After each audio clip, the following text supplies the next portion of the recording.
ladies and gentlemen, you'll see all these memes and a lot of advertisements from gyms, and it's mentioned and thrown around a lot, the whole there's no ego in jiu-jitsu, leave your ego at the door. There's a lot of good value that comes from that. First of all, it is a good mindset to have. Second of all, it's a really good way to sell jiu-jitsu to people that might be a little scared to try it. I would say most of the gyms you go to are great, amazing people with only the best intentions for you. But don't be fooled.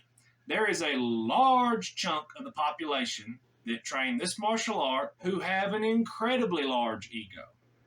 These people that you run into, they'll be very arrogant and they'll be inappropriately competitive.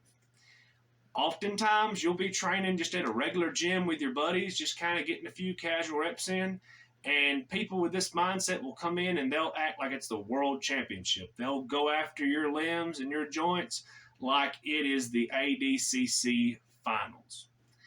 So beware of that, ladies and gentlemen, for your own safety. These types are pretty easy to pick out.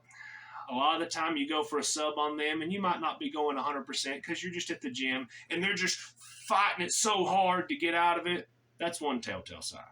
So pick your partners wisely. They typically are more found in the more formal settings. Usually your more gi-only type schools or your more traditional style schools, that's where you're going to find most of these people. You will find them at tournaments.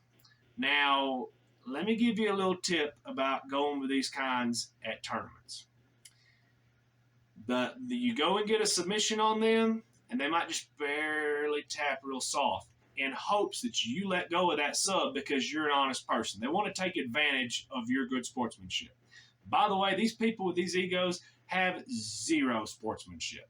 So don't feel an ounce of guilt cranking that submission on them. You crank that submission until the referee tells you to stop. Don't expect them to shake your hand. Don't expect them to hug you. But just remember, if they win, they will show both. They'll run around the whole mat. They'll clap and holler and cheer and all these other god-awful, rude things that you would never do. So again, remember, idiots like this exist in this sport. Train smart, pick your partners wisely. If you get put with one of these morons, don't stop cranking until the ref raises your hand. Folks, we'll holler at you soon.